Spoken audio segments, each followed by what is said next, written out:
کے رہنے والے تھے۔ رہائش ایک قصبے میں تھی۔ میرے بچپن سے ہی والد صاحب پریشان رہتے تھے۔ وہ بیوی کے ہاتھوں تنگ تھے کہ وہ من مانی کرتی تھیں اور شوہر کو کوئی اہمیت نہیں دیتی تھیں۔ میرے نانا کی کافی جائیداد تھی، وہ بزنس بھی کرتے تھے، مالدار تھے۔ جب ہم نے ہوش سنبھالا، نانا کا کاروبار آخری سانس لے رہا تھا، مگر ہماری نانی کو شوہر کے خسارے سے کچھ مطلب نہ تھا۔ بڑی شاہ خرچ خاتون تھیں، ان کی قسمت اچھی تھی، بڑی پرسکون اور عیش بھری زندگی گزار کر نانا سے قبل اس جہان کو خیر باد کہہ کر چلی گئیں اور شوہر کو تڑپتا ہوا چھوڑ گئیں۔ ان دنوں میں 9 برس کی تھی۔ مجھے نانا کا پر نور چہرہ یاد ہے۔ تحریک آزادی زوروں پر تھی۔ وہ کہا کرتے تھے کہ جو شہید ہوتے ہیں وہ مرتے نہیں۔ بلا شبہ وہ فرشتہ صفت انسان تھے۔ تحریک آزادی کے بعد بٹوارے کے وقت جب وہ ہمیں پاکستان لا رہے تھے تو رستے میں شہید ہو گئے۔ خادی کا شکر اس سفر میں ہمارے تینوں ماموں سلامت رہے۔ وہ ہمیں اور والد صاحب کو پاکستان لے آئے۔ والد صاحب لڑکیوں کی تعلیم کے خلاف تھے، جبکہ ماموں مجھ کو پڑھانا چاہتے تھے۔ اگر والد صاحب چاہتے تو مشن اسکول کافی کھلے ہوئے تھے، لیکن انہوں نے خود وقت دے کر مجھے معمولی سا لکھنا پڑھنا سکھا دیا تھا۔ وہ ہجرت کے سفر میں ہی کافی بیمار ہو گئے تھے۔ وہ روز بروز کمزور ہوتے گئے اور دنیا کو جلد ہی خیر باد کہہ دیا اور ہم کو دنیا کی ٹھوکریں کھانے کو چھوڑ گئے۔ والدہ بھی نانی کے مزاج پر تھیں۔ ان کو ہماری اتنی پر واقف تھی جتنی والد کو تھی۔ امی دولت مند باپ کی بیٹی تھیں، لیکن عقل نام کی کوئی چیز نہ تھی۔ میں اپنی والدہ کی مار کٹائی سے 8 سال کی عمر میں پختہ ذہن ہو گئی تھی۔ ہر نماز کے بعد دعا کرتی، خادیہ مجھے توفیق دے کے بڑی ہو کر ماں کی عزت کر سکوں۔ میں سب سے بڑی تھی۔ ان کا ہر کام مجھ کو انجام دینا ہوتا تھا۔ یہ ماں کا فیصلہ تھا کہ وہ چاہے جو کہیں، لیکن میں نے کوئی جواب نہیں دینا۔ وہ غلط کہتی تھیں اور ہم چپ رہتے تھے۔ نانی مجھ سے کہا کرتی تھیں، آمنہ تم غلط بات کو ضرور تر کیا کرو، کیونکہ تم نے اپنی قبر میں جانا اور تمہاری ماں نے اپنی قبر میں۔ اور یہ دنیا ایک سرائے لیکن دار العمل ہے، یہاں انسان جو کرے گا اس کا جواب ہاتھ کے ہاتھ ملے گا۔ والد صاحب کی وفات کے بعد نہ صرف یہ کہ ماموں نے ہم کو سنبھالا بلکہ اچھی تعلیم و تربیت دینے کی بھی کوشش کی۔ انہوں نے جہاں بھی جھوٹ فریب دیکھا وہاں کنارہ کیا۔ مجھے بھی کہتے تھے کہ جھوٹ فریب سے بچنا، اور اگر کبیرہ اللہ میں جان دینی ہو تو گھبرانا نہیں کہ نیکی کبھی رائے گا نہیں جاتی۔ اللہ منصف ہے اور یہ دنیا فانی ہے۔ پاکستان آ کر ماموں کو راولپنڈی کے قریب زمین ملی۔ ہم سب وہاں گھر بنا کر رہنے لگے۔ میں ان دنوں 10 سال کی تھی مگر سمجھدار بہت تھی۔ جس گاؤں میں ماموں نے رہائش رکھی وہاں ان دنوں جہالت چھائی ہوئی تھی۔ ایک دن آموہے کے ساتھ کھیت میں گئے۔ وہاں مزارے کھیتی باڑی میں مصروف تھے اور میں وہاں پھول توڑ توڑ کر جمع کر رہی تھی کہ اچانک ایک طرف سے چیخوں کی آوازیں آنے لگیں۔ ماموں نے آواز کی طرف کان لگائے۔ جس سمت سے آواز آ رہی تھی ادھر نالا تھا۔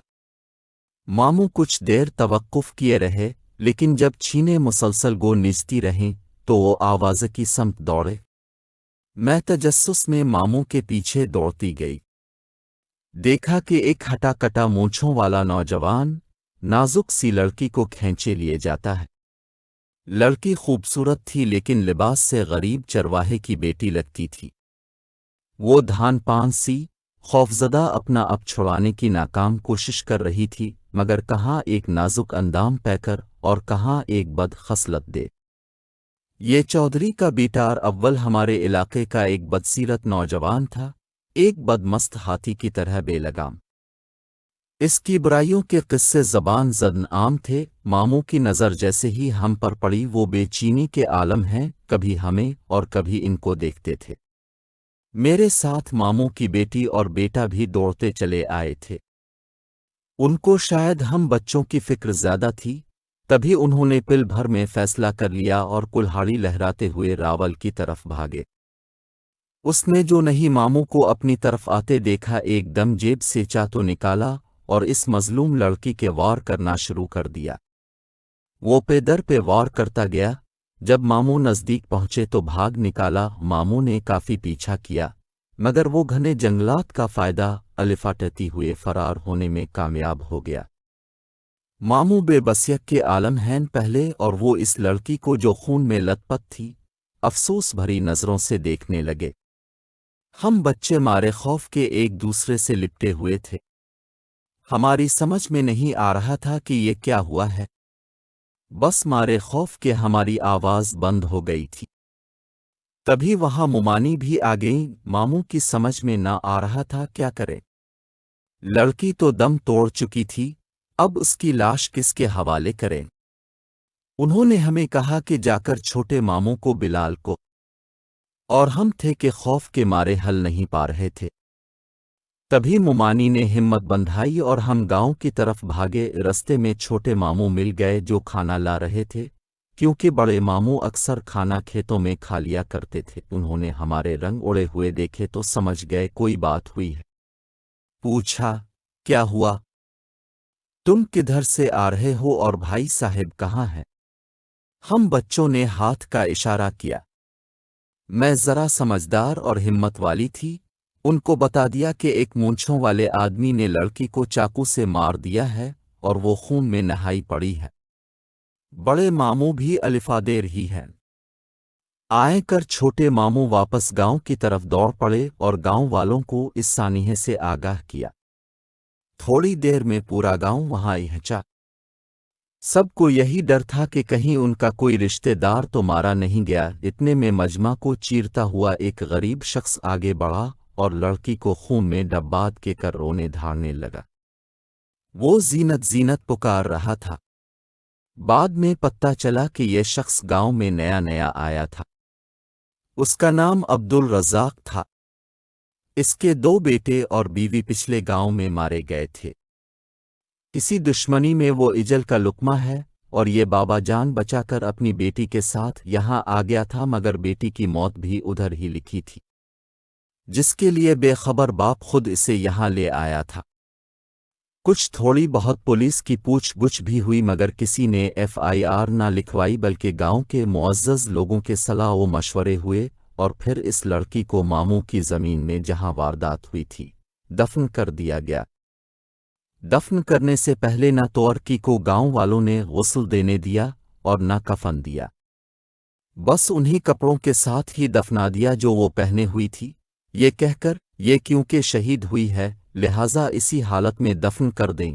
اس واقعے کے 6 سال بعد ماموں نے اپنی یہ زمین فروخت کرنا تھی جہاں اب درخت اور جھاڑیاں اگی ہوئی تھیں۔ یہاں ہی زمینت کی قبر تھی جس کو سب گاؤں والے بھلا چکے تھے کیونکہ اب تو قبر کا نشان بھی مٹ گیا تھا۔ ماموں کی زمین ڈیم کے قریب تھی اور وہاں مٹی نکالنے کے لیے بڑے بڑے گڑھے کیے جا رہے تھے۔ انہی گڑھوں میں کہیں زینت کی قبر والی جگہ بھی تھی۔ یہاں پورا قبرستان تو نہیں تھا کہ جگہ کو چھوڑ دیتے، صرف ایک ہی قبر تھی، وہ بھی لاوارث کیونکہ لڑکی کا والد تو کب کا مر کھپ گیا تھا۔ کھدائی آگے بڑھتی جا رہی تھی۔ جس دن اس جگہ کی باری آئی جہاں زمینت کو دفن کیا گیا تھا، وہاں کھدائی کرنے والی گاڑی خراب ہو گئی، جس کو ٹھیک کرنے کی کوشش کی گئی مگر وہ ٹھیک نہ ہوئی۔ تب دوسری گاڑی لائی گئی، وہ بھی جام ہو گئی۔ کسی نے خدشہ ظاہر کیا کہ یہاں کسی نیک بزرگ کی قبر معلوم ہوتی ہے۔ وہ لوگ گاؤں والوں کے پاس گئے اور بزرگوں سے مشکل بیان کی تو ان میں سے 2-4 نے ایک ہی بات کی کہ مشین سے کھدائی کرنے کی بجائے قبر کو کرالوں سے کھودنا چاہیے۔ گاؤں والوں نے مولوی صاحب سے پوچھا۔ انہوں نے کہا کہ 25 سال پرانی بات ہے، اب تو ہڈیاں بھی باقی نہیں ہوں گی۔ بہرحال قبر کھودیں، اگر کوئی ہڈیاں وغیرہ ملیں تو ان کو اکٹھی کر کے کسی اور جگہ دفن کر دیں۔ گاؤں کے کچھ نوجوانوں نے جو ہمارے رشتہ دار تھے ہمت کر کے کھدائی شروع کر دی۔ جب ہم نے قبر کی کھدائی کی خبر سنی تو رہا نہ گیا، میں اور ممانی نے وہاں جانے کا سوچا۔ ممانی میری ساس بھی تھیں اور ہم نے اس لڑکی کو قتل ہوتے اپنی آنکھوں سے دیکھا تھا۔ دل میں تجس الفابرہ کے دیکھیں وہاں اب کیا برآمد ہوتا ہے۔ نانا تو کہتے تھے شہید مرتے نہیں، لیکن ہمارا خیال تھا ماموں قبر والی جگہ کی صحیح نشان رہی نہ کر سکیں گے۔ یہ لوگ اندازے سے جگہ کھود رہے ہوں گے اور ناحق وقت برباد کر رہے ہیں۔ مشینری تو مشینری ہے، وہ ویسے بھی خراب ہو سکتی ہے۔ خیر، زینت کی قبر کھودی جانے لگی۔ کھودنے والے لڑکے ہمارے رشتہ دار تھے، لہذا ان کے ساتھ ہم 2-4 عورت بھی گئی تھیں اور کھدائی ہوتے دیکھ رہی تھیں۔ جب قبر کے اوپر رکھی گئی سلیب نما پلیٹوں کو ہٹایا گیا تو یہ دیکھ ہم حیرت زدہ رہ گئے کہ 25 سال گزر جانے کے باوجود زینت کی لاش قبر میں اسی طرح رکھی گئی تھی جیسے اسے آج کل میں ہی دفنا آ گیا ہو۔ ہمارے گھر کے مردوں نے ہمیں وہاں ٹیرنے نہ دیا کہ ڈیم کے محکمے والے ملازم آ گئے تھے۔ بہرحال مولوی صاحب نے کہا کہ اس لاش کو نہ چھیڑا جائے اور اسی طرح دوبارہ دفن کر دیا جائے۔ زینت کی قبر پر دوبارہ سیمنٹ کی سلیبس رکھ کر مٹی ڈال کے بند کر دیا گیا۔ ماموں نے گاؤں والوں کے مشورے سے اس کے اطراف احاطہ سا بنا دیا اور پھر ڈیم والوں نے مٹی وہاں سے نہیں لی بلکہ وہ جگہ چھوڑ دی۔ کہا کہ یہ شہید کی قبر ہے، اس کو مسمار نہ کیا جائے۔ وہاں مکتبہ لگا دیا گیا کہ یہ شہید کا مسکن ہے۔ اب گاؤں والے تبصرہ کر رہے تھے کہ واقعی وہ لڑکی پاکیزہ تھی جو اپنی عزت کی خاطر جان سے گئی۔ وہ شہید ہو گئی تھی کیونکہ بے گناہ بے دردی سے مار دی گئی تھی۔